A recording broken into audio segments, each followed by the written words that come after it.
1951년 겨울부터 이상한 일이 벌어졌다. 미군 비행기가 출현한 후 그 지역에서는 난데없는 곤충들이 떼지어 나타났다.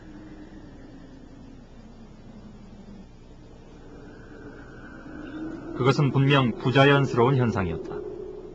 그것들이 널려있는 거기에 앉아 개미, 눈 위에 말입니다. 개미, 파리 이런 것들이 막 죽은 듯이 기댕기고 있어요. 겨울에 파리라 하는 건 잘 우리가 볼 수 없거든요. 그런데 더군다나 눈 위에 말입니다. 그리고 전염병이 돌기 시작했다. 이 장기이불사 일종인데 이 장기이불사라는 그 병이라는 거는 겨울에는 없거든요. 여름에만 있고.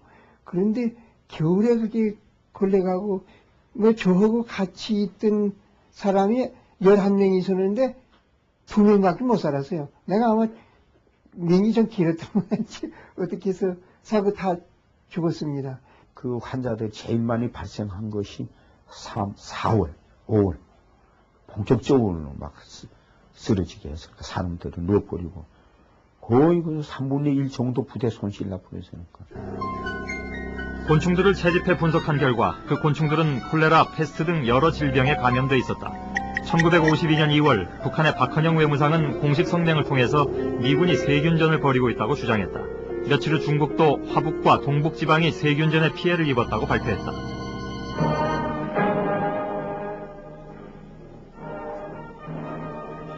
북한은 피해 현장을 촬영한 필름을 공개하고 미국이 세균전을 벌이고 있다면서 대대적인 선전에 나섰다.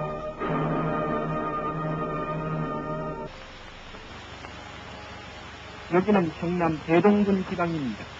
여름재료구 법정에서 심판... 52년 5월 대동군 지역에서는 산에서 바다조개가 들어있는 진뭉치가 발견됐다. 이 조개는 북한에서는 나지 않는 종류였다. 지프로 쌓여 있었다는 점, 바닷가가 아닌 산 언덕에서 대량으로 발견된 점으로 봐서 자연스러운 현상은 분명 아니었다. 방역대가 이 조개들을 검사한 결과 콜레라균에 오염돼 있었다. 이 조개를 먹은 주민은 고열에 시달리다가 이튿날 사망했다. 그것뿐만이 아니었다.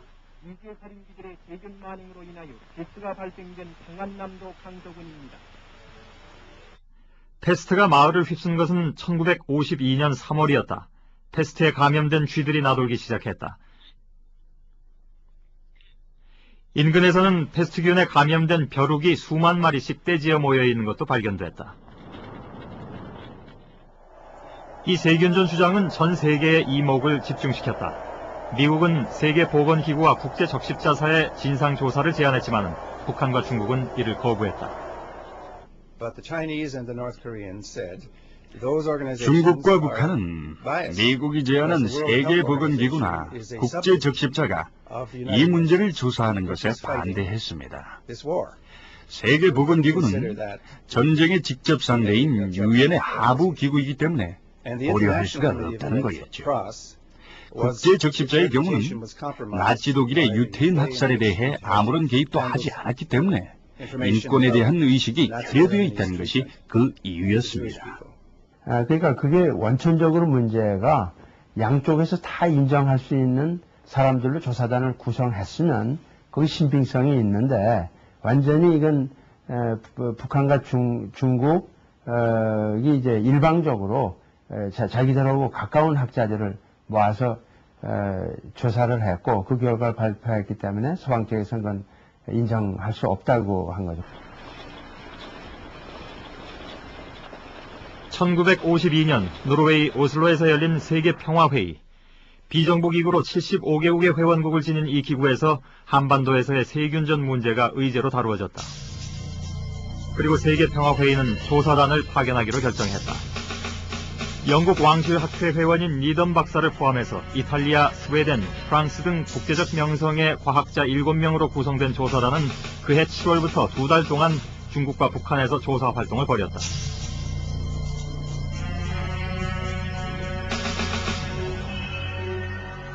조사단이 북한으로 들어간 때가 52년 7월 중순. 이들은 세균이 뿌려졌다는 지역 주민들을 만나서 증언을 들었고 곤충과 식물 등 수집된 증거물들에 대해서 검사를 실시했다. 또 최종적으로 세균전을 자백한 미국 공군 포로들을 면담했다. 과학조사단은 600페이지가 넘는 일명 블랙북이라 불리우는 방대한 보고서를 제출하는 것으로 임무를 마쳤다. 이 보고서는 미군이 북한의 저수지를 콜레라로 오염시키려 했다는 것을 인정하고 과거 500년 동안 한국에서는 패스트가 발생한 적이 없었다는 점을 상기시켰다. 그리고 북한과 중국의 국민들이 실제로 미군이 벌인 세균전의 표적이 됐다고 결론을 맺었다.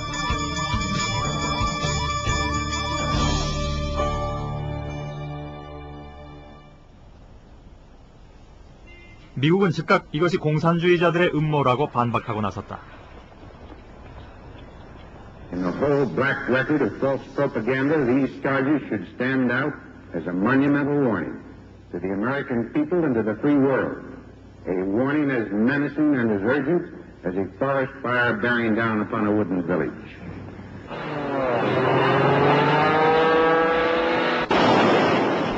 북한 지역에 연일 네이팜탄을 퍼부어대서 야만적이라고 비난을 받기도 했던 미국으로서는 세균전 의혹이 곤혹스러운 것이었다. 당시 미국이 세균전을 금지한 1925년의 제네바 협정을 비준하지 않았다는 것, 또 일본 731 부대와 관련되었다는 주장이 제기되면서 의혹은 더욱 증폭됐다. 당시 중국 신문들은 이시이 시로가 한국을 다녀갔다고 보도했다. 이시이는 생체 실험으로 악명 높았던 일본 731 부대의 책임자였다. 산채로 패스트 등 각종 세균 실험에 희생된 마루타는 10,000명이 넘었다. 원폭 투하 후에 일본에 진주한 미국은 731 부대의 세균전 자료를 입수하기 위해서 비밀리에 특사를 파견했다.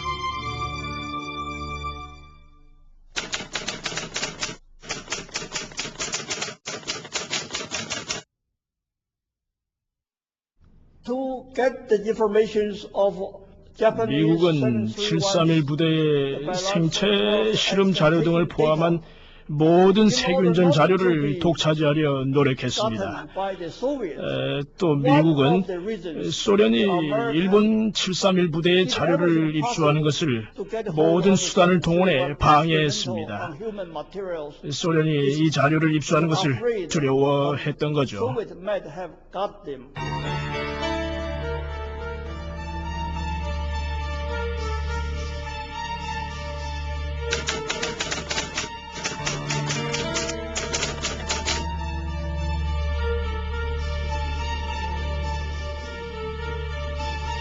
미국은 결국 동경 전범 재판에서 증거가 충분치 않다면서 이시이와 731 부대를 기소하지 않았다.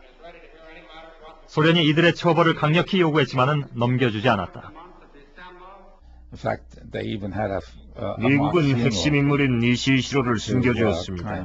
심지어는 이시이의 위장 장례식까지 치르면서 피난처를 제공했지요. 그러나 1946년 1월에도 이시이 시로는 여전히 살아있었습니다.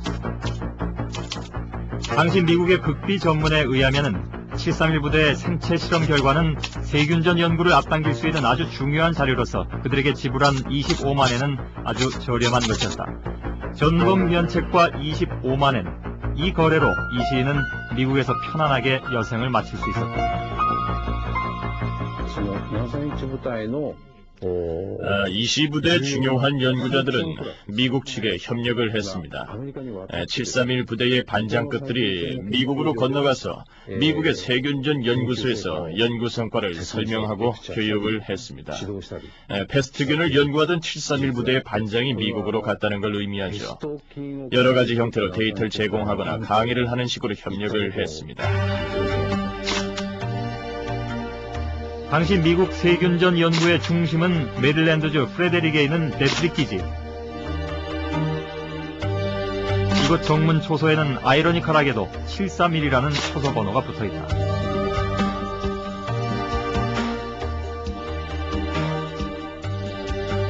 미국이 세균전 연구를 시작한 것은 1941년부터였다.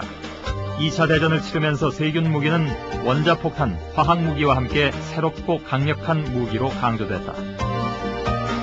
세균전 연구는 군과 민간 연구소의 긴밀한 협조하에 이루어졌다. 1946년에는 군 장성 출신으로 제약회사 총수인 머크가 적의 세균 공격을 방어하기 위해서는 세균 무기를 연구해야 하지만은 보복적인 세균전도 고려할 것을 제안했다.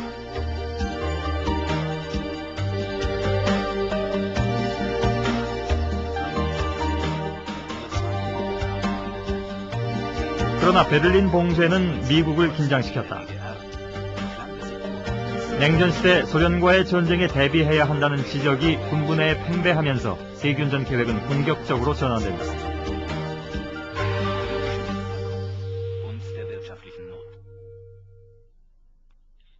(1949년에는) 화학전, 세균전, 방사능전 연구를 위해서 스티븐슨 위원회라고 알려진 특별위원회가 조직된다.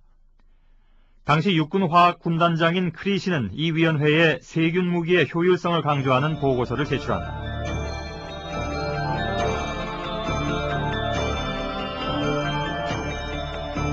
세균전은 기본적으로 건물을 파괴하지 않고 사람을 겨냥하는 것으로 비용이 적게 든다. 만약 긴급 상황이 발생한다면 비고 공장을 가동하고 데트릭기지의 시설을 이용해서 워싱턴만한 면적인 90평방마일 이상을 오염시킬 수 있다. 물량은 4일마다 재오염시킬 수 있을 만큼 충분하다고 역설했다. 미국은 51년 초에 이미 병원체를 비축하기 시작했고 표준화된 무기를 생산하는 데 있어서도 박차를 가기 시작했습니다. 이미 초기부터 브루셀라균과 에어로졸 폭탄이 표준화되기 시작했지요. 스티븐슨 위원회는 더 나아가 세균 무기는 보복적인 경우에만 사용한다는 그동안의 정책을 수정할 것을 권고한다. 공격적인 세균전도 고려해야 하며 도덕적인 판단은 이제 치워버려도 된다는 것이었다.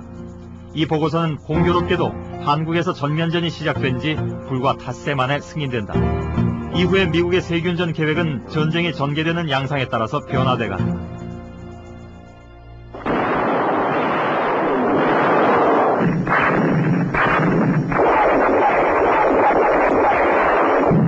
(1950년 8월) 인천 상륙 작전.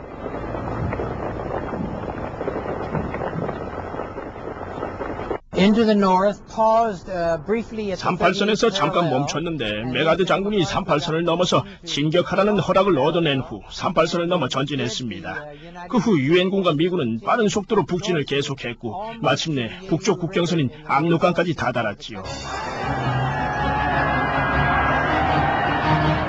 승리를 확신한 메가더는 병사들이 이번 크리스마스를 가족과 보낼 수 있을 것이라면서 홈 바이 크리스마스를 공언했다. 전쟁은 금방 끝날 것 같았다.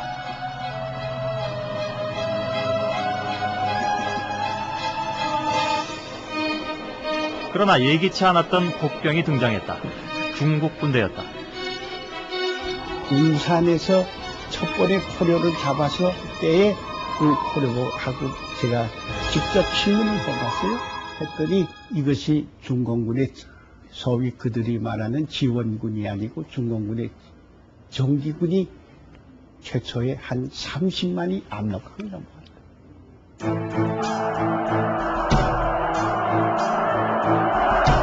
전쟁은 완전히 새로운 국면으로 접어들었다.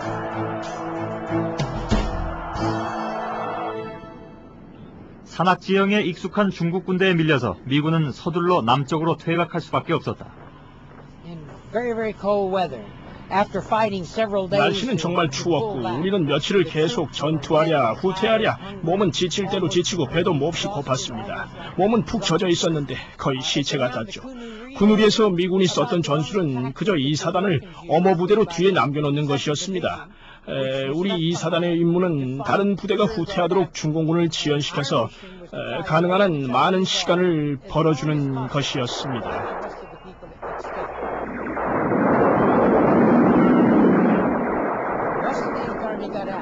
다른 부대들이 군우리 지역을 벗어난 후 2사단은 중공군에 의해 고립됐습니다. 뒤로 접근한 중공군이 퇴로를 차단한 거죠. 우리 2사단은 군우리 남쪽으로 좁은 산길을 따라서 후퇴하고 있었는데 중공군은 산 양쪽에서 내려오며 공격해왔죠. 2사단은 엄청난 대가를 치렀죠. 거의 전멸했으니까요. 1950년 11월 7일간의 치열한 전투 끝에 2사단의 절반에 가까운 병사가 목숨을 잃었다. 부상자도 5천여 명. 게다가 추위가 몰려오면서 봉사하는 미군도 늘어난다.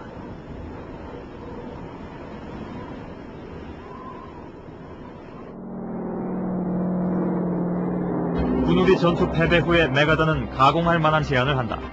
중국 본토에 원자폭탄을 투하해서 전쟁을 끝내자는 것이었다. 트루먼 대통령은 이를 승인했지만은 각국의 비난이 쏟아지자 다시 결정을 철회하고 만다. 방사능 무기와 관련한 잘 알려지지 않은 메가더의 또 다른 구상이 있었다. 방사능 피해기물로 오염대를 만들어서 적의 공격을 저지한다는 것이다. 한반도를 가로지르는 오염대는 이후 세균전 계획에서도 다시 등장한다. 그 당시에 미국의 장성들이 말이죠. 세균전의 효율성 이런 거를 굉장히 강조를 했습니다. 이 세균전은 어떤 산업시설이라든지 이런 걸 파괴를 안 시키고 사람만 죽이는 거거든요. 요즘 중성자탄이라든지 이런 것이 사람만 죽이고 물건이라든지 이런 걸 다치지 않도록 하니까 그런 점에서 또 세균전이 굉장히 활용 가치가 높다. 이런 주장들이 미국 장성들 사이에 계속 나왔었어요. 그 무렵 미국은 자국 내에서도 세균 실험을 진행시켰다. 심지어 뉴욕의 지하철에도 세균이 뿌려졌다. 이런 사실은 1977년 미 의회 청문회에서 밝혀졌다. 변호사 네비는 그때서야 1950년에 사망했던 그의 조부가 이 실험 때문에 사망한 것을 알았다. 당시 미 육군이 해군 함정을 이용해 샌프란시스코의 태평양 연안을 따라 폐혈증 등을 유발하는 세라티아균을 항구 근처에 살포했습니다.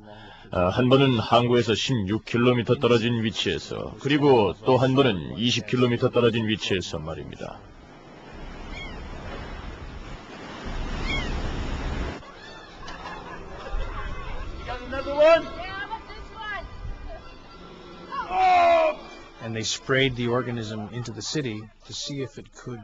도시 지역에도 세균을 살포했죠. 만약 적군이 도시 지역에 세균전을 감행했을 때를 대비한다는 이유로 말입니다.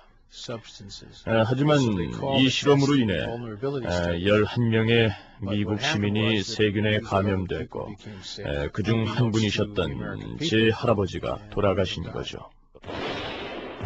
일사후퇴와 서울 재수복. 1951년 봄부터 전선은 교착 상태에 들어갔다.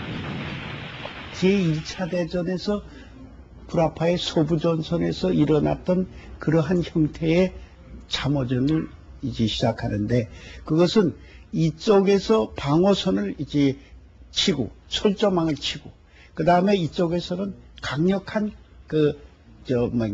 화력으로서 적을 제압을 합니다.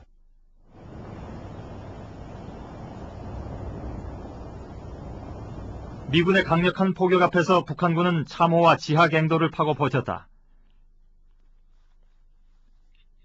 전선을 따라 동서해안까지 뻗어나간 지하갱도는 그 길이가 무려 1200km에 이르렀다.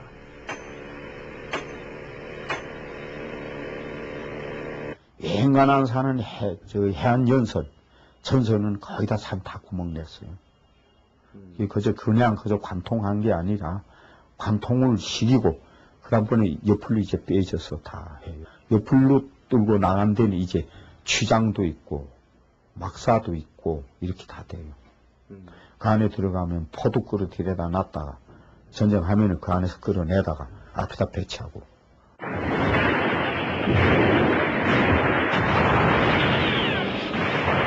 아마 갱도전을 하지 않았으면 미군들이 원산 승천강 입도전쟁 아마 미국으로 나갔어요. 이제 어느 쪽도 더 이상 승리를 장담할 수 없었다.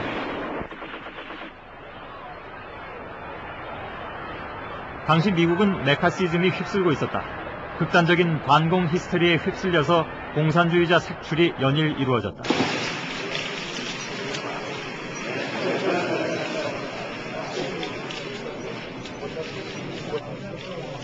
정치인들은 중국을 잃어버리더니 이제 한국까지 내주려 한다고 트루먼 정권을 공격했다.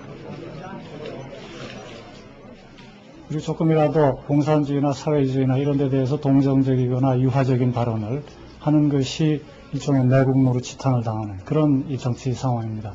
그러니까 그런 상황에서 보면은 트루만 정권이 이 한국 전쟁에 대해서 말하자면 타협적이라든가 아니면 약한 태도를 취하는 것이 상당히 어려운 그런 조건이 되는 거죠. 중국의 핵을 터뜨리자는 메가더의 제안도 이런 분위기와 무관하지 않다. 하지만 3차 대전을 우려한 트루먼은 정치 생명을 건 결단을 내린다.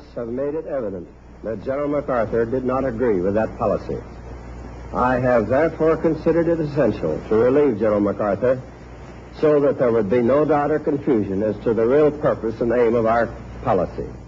But I still remember the refrain of one of the most popular barrack ballads of that day, which proclaimed most proudly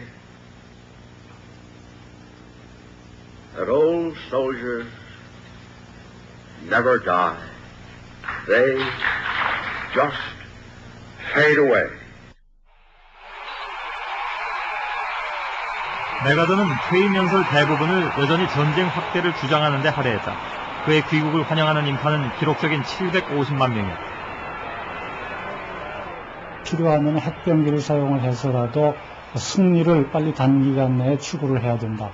메가더가 그렇게 해임당한 이후에도 미국에 돌아와서 엄청난 영웅 대우를 받고, 그래서 다시 말해서 개인의 인기뿐만이 아니고 그 당시에 미국 국내의 여론이 그와 같이 이 휴전에 의한 협상이라기보다는 힘의 정책에 의해서 미국의 모든 전력을 집중을 해서 중국을 강탈을 해서라도 전쟁을 빨리 조기에 종결시켜야 된다 하는 것이 그 당시에 미국 국내의 분위기로선 대세였다. 그렇게 봐야 될 것 같습니다.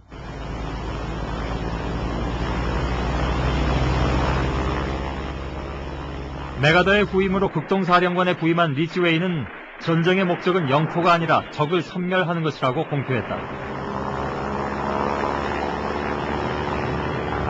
1951년 8월 북한 지역의 모든 도시와 촌락들의 대규모 폭격이 시작됐다.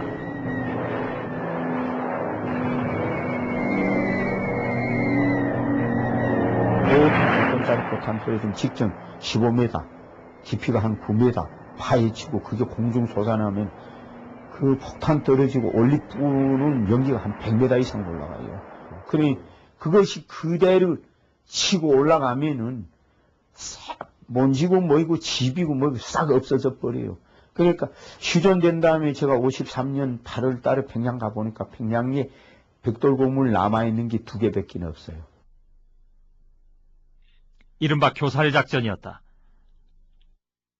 In midsummer 1951 came yet another phase, Operation Strangle.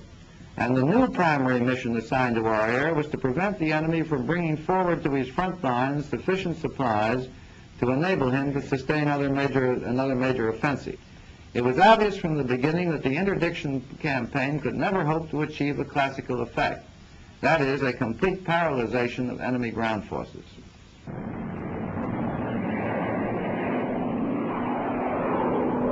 미국은 절대적인 우위를 보였던 제공권마저 위협받았다. 소련제 전투기 미그 15기가 투입된 것이다.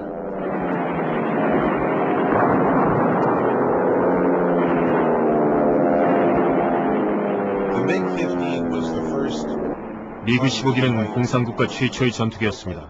이 소련 전투기는 미국 전투기보다 훨씬 막강했지요. 미그 15기는 미군의 많은 전투기를 격추시켰습니다. B-19 폭격기를 포함해서 말이죠. 그래서 미군은 오랫동안 낮에는 폭격을 중단할 수밖에 없었죠.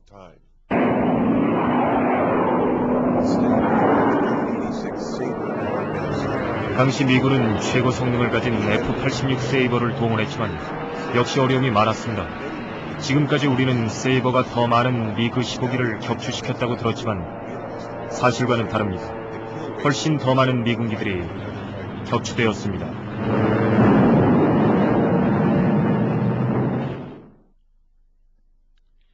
이와 같은 상황에서 세균 무기는 군사적 입지를 강화시켜줄 강력한 공격 무기로 강조됐다. 세균전은 굉장히 은폐하기가 쉬운 거죠. 세균전을 썼다는 게 알려지면은 사실은 뭐 지구 공동체에서 도덕성에 먹칠을 가하는 그런 위험한 것이긴 하지만은도 또 이게 전염병이라는 것은 어느 사회든지 수시로 일어날 수 있는 가능성이니까 이게 전염병이 일어났다고 해서 세균전을 썼기 때문에 전염병이 일어났다 이렇게 바로 연결을 안 시키니까 아주 비밀이 이제 좀 보장되는 이런 특성들이 세균전의 특성이죠. 합동참모부는 1951년 말까지 세균전에 대한 교육과 의식화 교육을 강화시키라는 지시를 내렸다. 물론 미국 내에서도 갈등이 없었던 건 아니었다. 저희 아버지 프랭크 올슨은 데트릭 기지에서 생화학과 세균학을 연구하는 과학자였습니다. 아버지는 그곳에서 10년이란 세월 동안 세균전을 연구하셨죠. 50년대 초에 아버지는 데트릭 기지에서 특수작전 계획에 참여하게 되었습니다. 그런데 지금까지 알려지기로는 암살 장비, 세균전 무기 등을 연구하는 것이었다고 전해지고 있습니다. 1953년 프랭크는 뉴욕 시내의 한 호텔에서 사망했다. 당국은 그가 자살했다고 발표했지만은 20년 후 CIA 문서가 공개되면서 프랭크는 자살한 것이 아니라는 의혹이 제기됐다.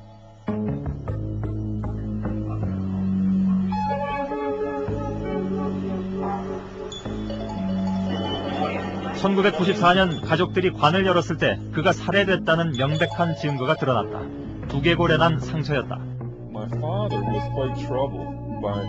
아버지는 연구하는 과정에서 상당한 갈등을 느꼈다고 합니다. 그런데 생각해 보십시오. 국가안보와 관련된 비밀을 알고 있는 사람이 그것에 동의하지 않는다면 어떻게 되겠습니까? 이런 점에서 아버지는 문제가 된 거고 이것이 아버지를 죽음으로 몰아갔다고 저는 생각합니다.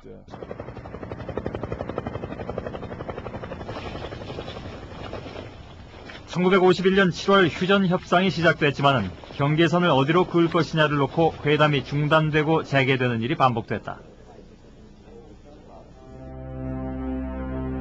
그해 트루먼 대통령은 화학전, 세균전 같은 특수전의 작전을 총괄 지휘하는 심리전략위원회를 구성한다. 심리전략위원회가 계획한 첫 번째 조치는 바로 이륙작전이었다.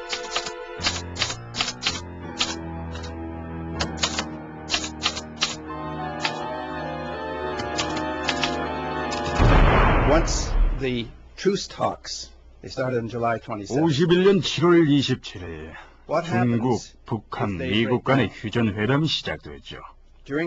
그때부터 미국은 휴전회담이 결렬될 경우를 생각하고 있었습니다. 즉 중국, 북한이 회담에 더 이상 응하지 않을 경우에 대비해 이륙작전을 계획하게 됩니다. So they decided on Operation Takeoff. 국방장관을 비롯한 위원들은 이륙작전에 동의하지 않았지만은 백악관의 압력 때문에 이 비밀작전은 결국 승인된다. 그러나 이륙작전에 대한 구체적인 내용은 발견할 수 없다.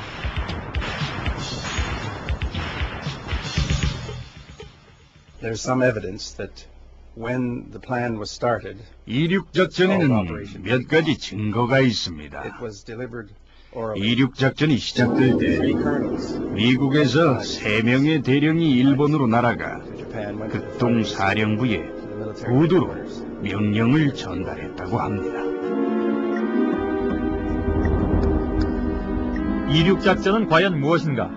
직접 임무를 수행했던 포로들 진술에서 그 윤곽을 그려볼 수 있다.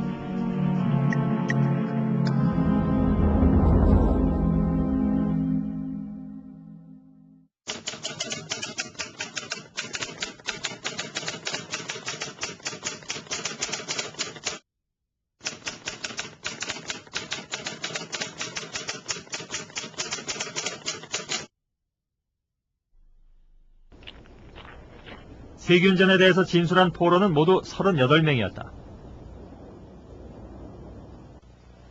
Told us that these bombs were already loaded and checked for us. That after we had dropped them, we were to get rid of the rest of our load as quickly as possible and return immediately to base. 조종사였던 포로들은 매우 상세한 진술을 했다. 세균 폭탄이라는 용어 대신 불발탄이라고 불렀고 투하한 다음 그 결과에 대해서는 알 수 없거나 볼 수 없었다고 보고하도록 되어 있었다.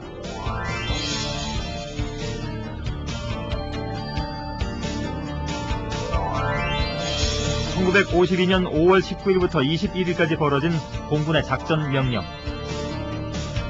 5월 20일 제3비행대대 폭격 명령이 내려졌다.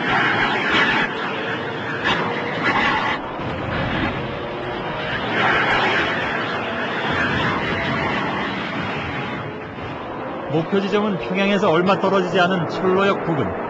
총 60여 대에 달하는 폭격기가 동원됐다. 2.5km밖에 안 되는 철로에 36대의 경폭격기가 10만 파운드에 달하는 폭탄을 주간에 투하했습니다. 또 주 야간으로 중폭격기가 공격함으로써 폭격을 막아냈죠. 그런데 맨 마지막 폭격기는 전단용 폭탄을 투하했습니다. 명령대로 마지막 비행기는 전단용 폭탄을 실었고 기지에 마지막으로 돌아온 시각은 21일 새벽이었다. 이 마지막 비행기 탑승자들은 전단용 폭탄이 2개 투하됐고 불발탄이며 결과는 알 수 없다고 보고했다.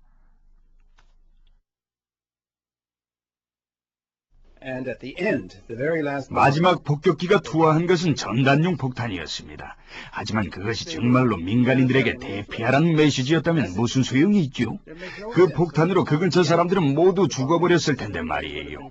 그 전단용 폭탄이 바로 세균 폭탄이라는 것은 분명합니다. 폭격을 끝낸 후 마지막으로 세균 폭탄을 투하한다.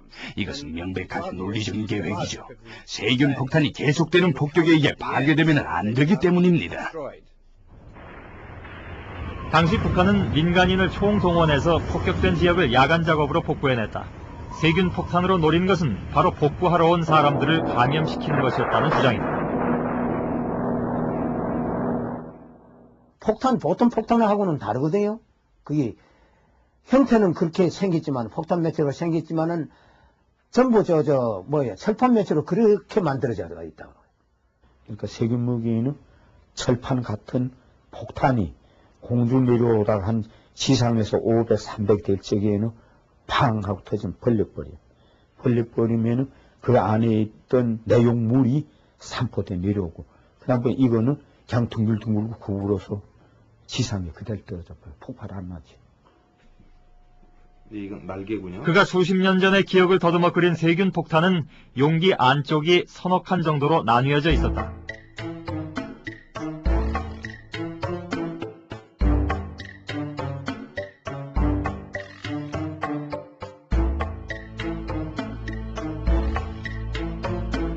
그런데 당시 미국은 그건 세균 폭탄이 아니라 전단을 살포하는 폭탄이라고 반박했다. 전단용 폭탄 실험 장면이다. 폭발로 용기는 열리지만 내용물은 손상되지 않는다. 세균 폭탄에도 마찬가지의 조건이 요구된다. 미국은 부인했지만 1951년 육군 화학부대장은 의회에서 세균을 실어 나르는 가장 유용한 기구는 전단용 폭탄이라고 보고했다. 1950년 세균무기 실험 특별 보고서에서도 세균에 감염된 깃털이 전단용 폭탄에 가득 실린 모습을 볼 수 있다. M16A1이라고 불리는 이 폭탄은 지상 400 내지 500m에서 투하할 때 가장 효과가 좋았으며 오염 지속 기간은 40일이었다는 실험 결과를 담고 있다.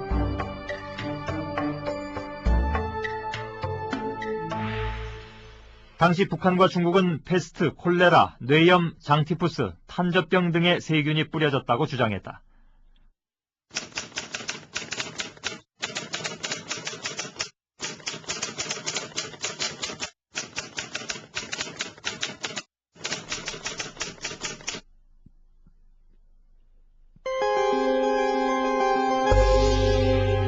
이 세균 오염대는 메가더가 제안했던 방사능 오염대와 기본적으로 동일한 것이다.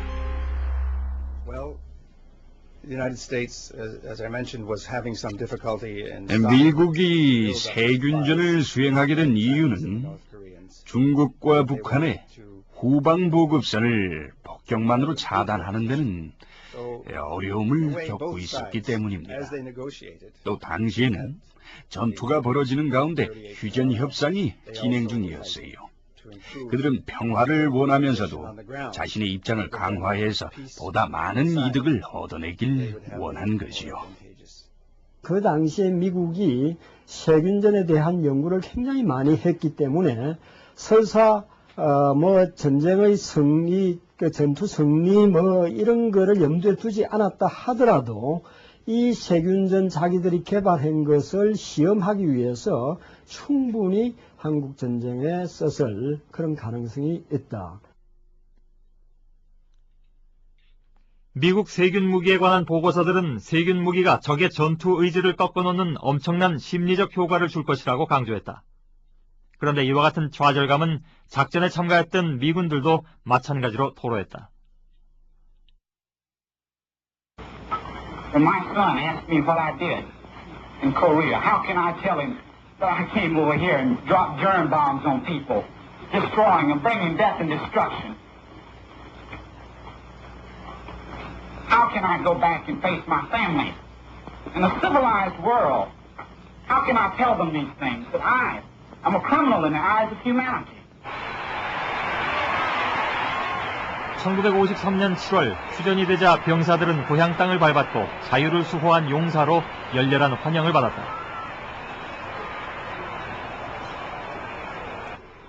그러나 세균전을 자백했던 포로들의 귀국길은 쓸쓸했다.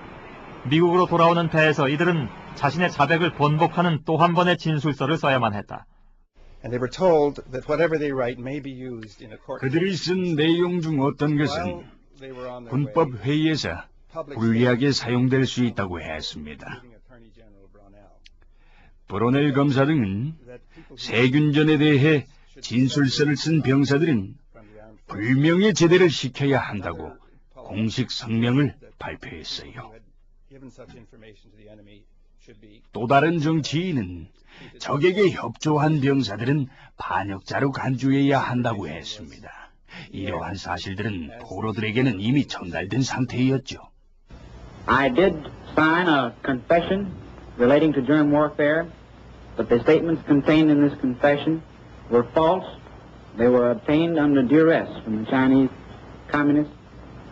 And by making these statements, I deliberately attempted to put in as much as was false and ridiculous as I could possibly get away with. 그 이후 그들 중 누구도 전쟁에서의 일을 다시 말하려 하지 않았다. 세균전 논란은 그들의 침묵과 함께 그렇게 묻혀졌다.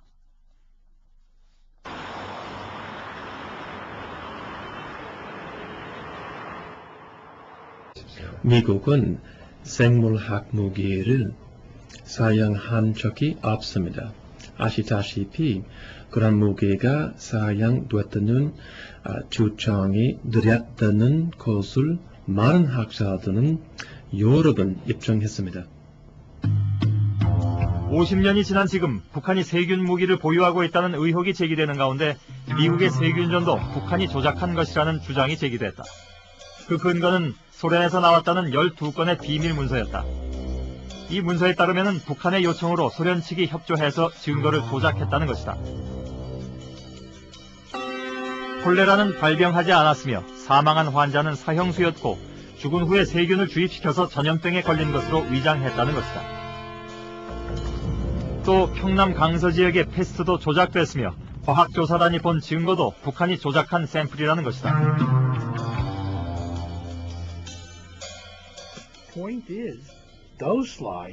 중요한 점은 슬라이드가 세균 감염으로 사망한 사람들의 것이 아니라는 겁니다.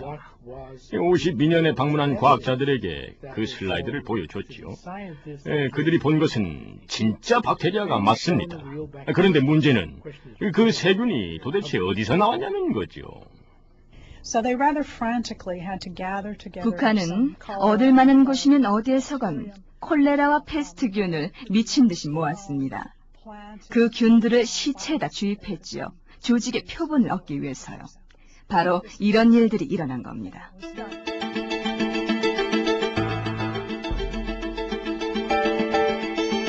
(1952년) 과학조사단 중 한 사람이었고 유일한 생존자인 프랑코 그라지오시 박사는 우리에게 12개의 문서에 관한 자신의 의견을 우편으로 보내왔다.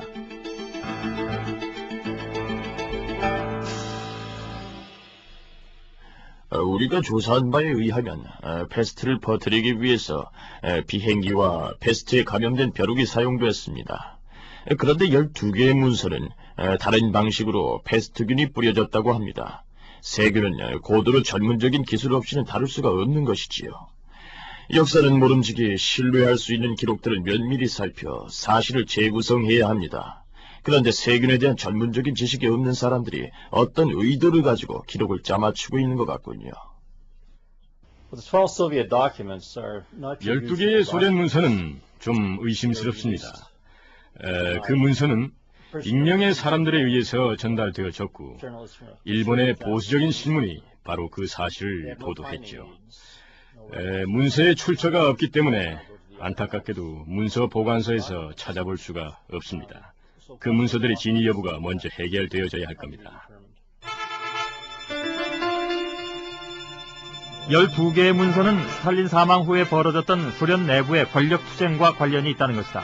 당시 소련 내무부 장관이었던 베리아는 후르시초프의 친구이며 자신의 라이벌인 이그나티예브를 제거하기 위해서 그가 올린 보고서, 즉 미국이 북한에서 세균전을 벌였다는 내용을 거짓이라고 몰아붙였고 이그나티예브를 축출한다. 12개의 문서는 이 과정에서 베리아 측의 입장을 대변한다는 것이다. 훗날 후르시초프가 권력을 잡자 베리아는 사형을 당한다.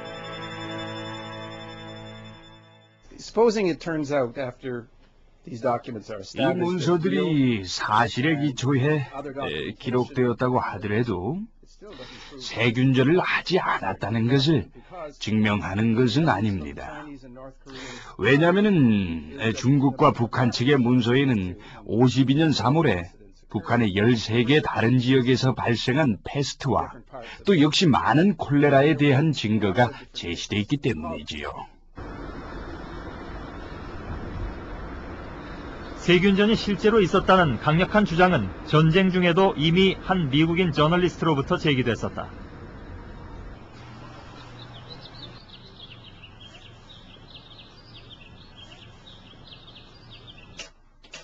(1953년) 중국에서 영어로 발행되는 한 월간지에 미국이 중국과 북한에서 세균을 살포했다는 상세한 기사와 사진이 실렸다. 그 잡지의 발행인은 존 파월 씨였다. 제가 중국에서 눈으로 직접 보았던 것들이 확실한 증거죠. 갑자기 수많은 파리아쥐들이 나타났고 이런 것들은 달리 어떻게 설명할 수가 없는 것이었습니다. 나중에 실험실에서 분석한 결과 질병에 감염된 것으로 판명이 됐습니다. 패스트, 콜레라 등 매우 다양한 질병들이었죠.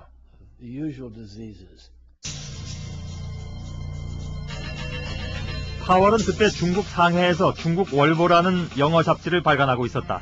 자신이 보고 수집한 증거를 토대로 조목조목 미군의 세균전을 폭로하는 글을 실었는데 기사 내용 가운데 몇 가지는 아주 특별한 것이었다.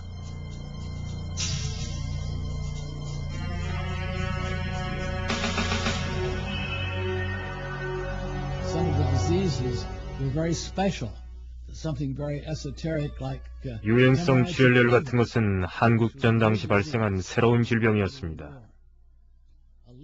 그리고 남한에서만 자라는 나뭇잎들이 중국에서 발견되기도 했는데 중국 사람들은 그게 무슨 나뭇잎인지 몰랐어요.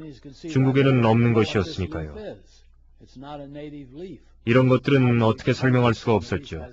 게다가 그 잎에는 진균이 발견되었죠.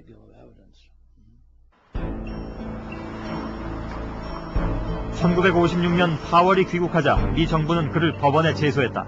선동죄와 반역죄를 포함해서 혐의는 13가지나 됐다. 그러나 곤혹스러운 쪽은 정부였다.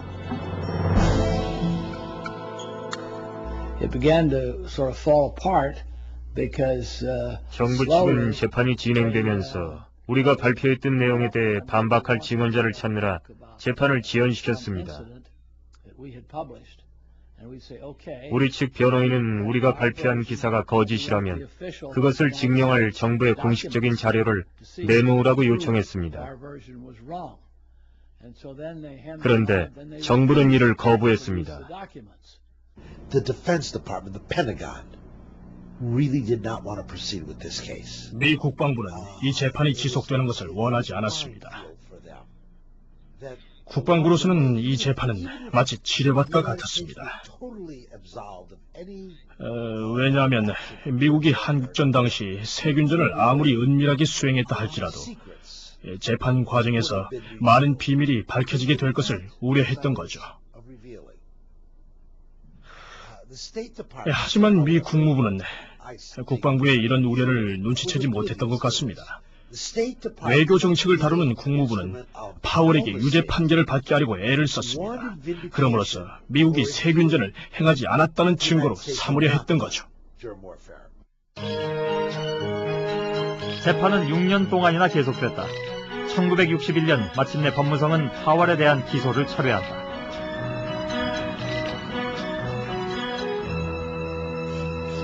What's the best thing? Drop the prosecution. 그렇다면 최선의 방안이 무엇인가? 재판을 철회하는 것이었습니다. 정부는 재판이 계속되기를 원치 않았습니다. 문제는 이 재판이 지속될수록 비밀 계획이 노출될 위험이 그만큼 커진다는 것입니다. 그래서 비밀 계획을 담당한 사람들은 증거를 제공하는 데 협조하려고 하지 않았던 거죠. 내가 버틸 수 있었던 것은 그것이 진실이라고 믿었기 때문입니다. 진실은 중요한 것입니다. 미국 법도 진실에 대해서는 함부로 할 수 없습니다. 내겐 진실이 최선의 방어였습니다.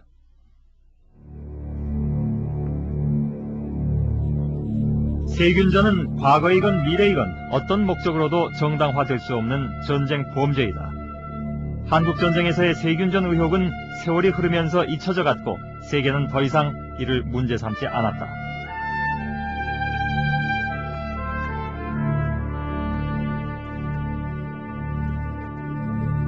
한반도에는 분단의 현실이 지배했고 1970년대 미국과 소련 간의 대탕트는 실리 추구라는 명분 아래 냉전 시대의 역사를 저만치 밀쳐놓았다.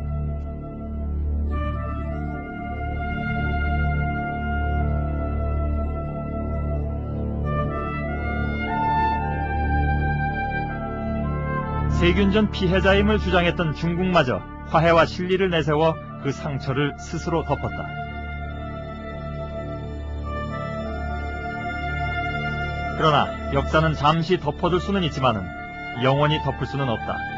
전쟁이 발발한 지 50년, 세균전 의혹은 분단 현실과 함께 여전히 현재 진행형이다.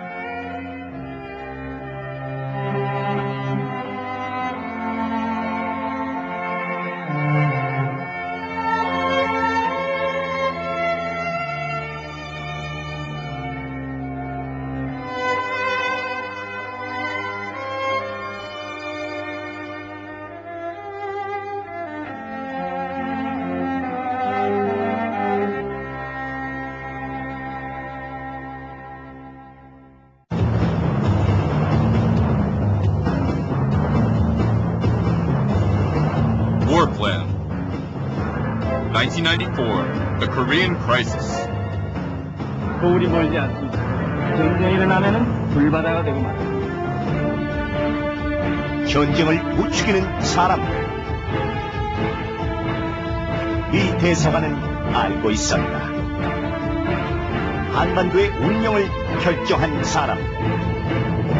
94년 한반도 전쟁 위기.